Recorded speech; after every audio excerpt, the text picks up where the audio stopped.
Saturday in Melbourne, we bring our shower van down to Enterprise Park.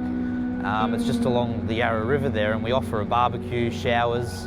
To us, it's more about the conversation. We create a community setting where we set up tables and chairs, and it's all about just sitting down with guys that are experiencing homelessness to build relationship.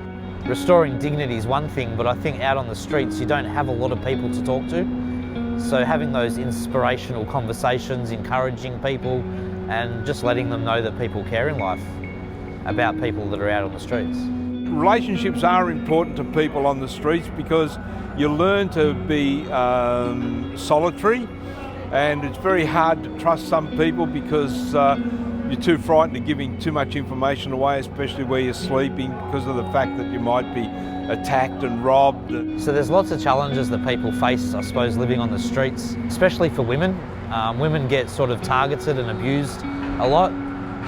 Sleeping under a bridge, it's more the public that homeless people are scared of, more so than the homeless community. They seem to stick together and look after each other. But when you get people that go out at night and get drunk on Friday and Saturday nights, it's probably them that are abusing people more and making fun of people.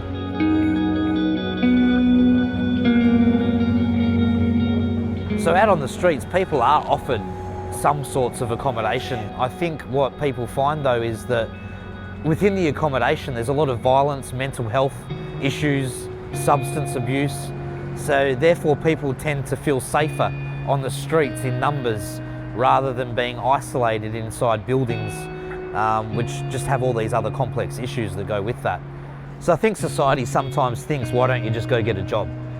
There's a lot more to that though. When you're sleeping under a bridge at night and there's trains going past constantly, there's people sort of yelling and screaming, you're sleeping with one eye open because of fear of someone coming up behind you. To just go out there and get a job isn't the easiest thing. I've actually worked with people that have tried to do that, but it's very hard for people, like I say, when you've got lack of sleep at night and you're constantly sleeping or in fear. I was on the streets for approximately 2 years, and some of the challenges I faced was one, staying safe, especially at night time, because people were coming around and bashing homeless people and just for sport. Some homeless people would come around and rob you of your shoes and different sets of gear that you had available. The other challenges was staying clean.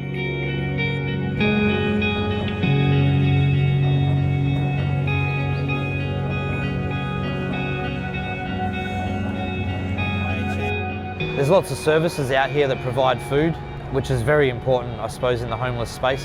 And we just add our shower services to that to help restore their dignity. If someone doesn't feel clean, then that's definitely a challenge for people. You feel less dignified, less like yourself, and less likely to approach people for support and help.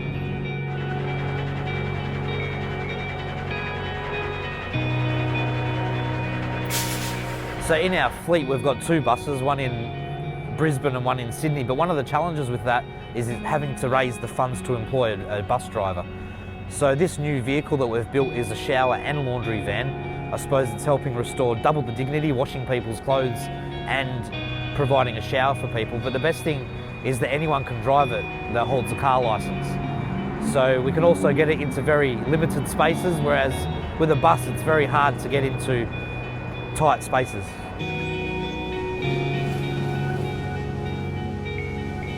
So in this new van of ours, it's actually solar and gas powered, which is a lot better for the environment. It's got a laundry service as well. Inside there's a washing machine and a dryer, so we can also wash people's clothes out on the streets who are experiencing homelessness. It's more than just a shower service we supply. I was homeless myself for 2 years, and I know what it's like to go for a period of time without a shower. And it's when people come up to the van and they're looking downtrodden and sort of dishevelled. They come here, they get clean gear and have a nice hot shower, and they come out feeling like they're on top of the world. And that's what makes me passionate about it.